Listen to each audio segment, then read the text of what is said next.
To the U.S., where the stock index futures pointed to slightly lower open as surging bond yields revived concerns about the pace of interest rate hikes. At around 5:30 a.m. Eastern Time, Dow futures dipped 19 points, indicating a marginally lower implied open. The Nasdaq and the S&P 500 futures pointed to a flat to negative start to the session for their respective markets. The move in pre-market trade followed surging bond yields in the previous session. Most retail sales and factory data lifted the U.S. 10-year yield through a psychologically important level to hit 3.095%, its highest since 2011. In data, housing starts and industrial production data for April are both scheduled to be released. On the earnings front, Tencent, Macy's and Burberry are among the major companies expected to release their latest figures before the opening bell. Cisco Systems and Take-Two Interactive are poised to report earnings after the bell. And in Asia, most stocks in there closed lower today as market processed new geopolitical uncertainty related to North Korea and the U.S. 10-year Treasury yield rising to its highest level in 70 years overnight.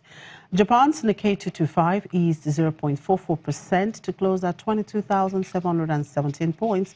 Elsewhere, South Korea's benchmark Kospi finished the day little changed at 2,459 points. After trading both above and below the flat line, a 0.05% gain. Greater China markets drifted lower. Hong Kong's Hang Seng Index shed 0.52%, extending losses seen in the last session but off its session lows. On the mainland, the Shanghai Composite declined 0.7% and the Shenzhen Composite shed 0.41% to finish the session at 1,832 points. Over in Australia, the S&P ASX 200 clung to gains and edged up by 0.15%.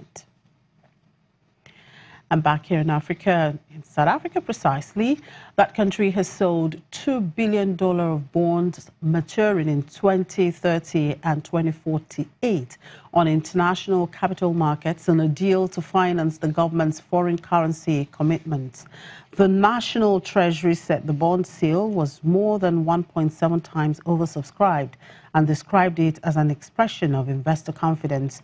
South Africa's 2018 budget review envisaged $9 billion of international borrowing.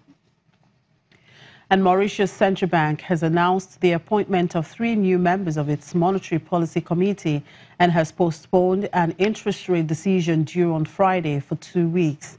The number of committee members rises to 8 from 7. The next MPC meeting, which had been scheduled for May 18, was postponed until May 30 due to administrative matters. The Bank of Mauritius last met in February when newly appointed governor left the benchmark rate unchanged at 3.5%. And the World Bank expects Uganda's economy to grow around 5.5% in the fiscal year ending in June, and the pace of expansion could accelerate to 6% in the next 12 months, boosted by good weather.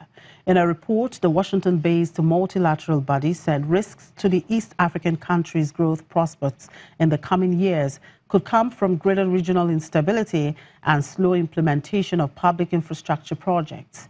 Uganda's central bank has said the country needs growth rates of at least 7% and above to be able to pay back its rapidly growing public debt load.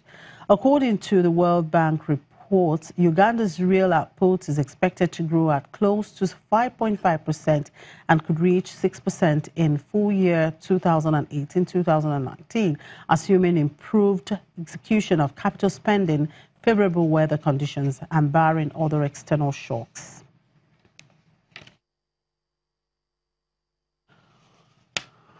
And latest data from BMI's Auto Sales Risk Reward Index shows that Nigeria scored 25.5 in sub-Saharan Africa compared to the highest scoring countries of Mauritius, South Africa and Botswana. Speaking on a feasibility study packaged for Nigeria's automotive industrial parks, the consultant, Dr. Michael Fuenzig, explains how a change of policy can address the ranking. Basically, we see that one policy alone, for example, the industrial park or an investment promotion policy, one of these interventions alone will not manage to address all these challenges. So we really look at 4 interlocking interventions. First, well, the industrial park. The industrial park can address challenges related to infrastructure, related to the business environment. Second, an investment promotion strategy that serves 2 purposes. First, to attract international investors, at least in the long run. And second, to work with international investors so that policymakers can learn about the challenges and the situation of the global automotive industry, and to have this information feed back into the policy-making process to make sure that policy-making is fully in sync with the global automotive industry. The third element is already there. That's the automotive policy. So Nigeria is in the very lucky situation that there is already an automotive policy framework available. Of course, it's now almost 5 years old. So what we also recommend is that the policy framework is updated and refreshed to take into account developments in the industry, developments in world markets, and to make sure that the automotive policy framework is fully up to date and is forward-looking and is also looking beyond 2024 when the current framework expires. And lastly, we note the importance of supporting policies related to business environment, trade logistics, and other factors that hamper the industry.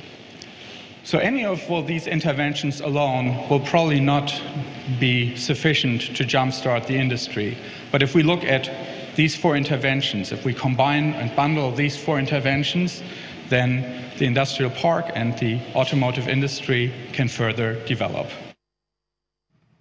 After the break, we'll look at infrastructure in Nigeria's transport sector. To stay with us.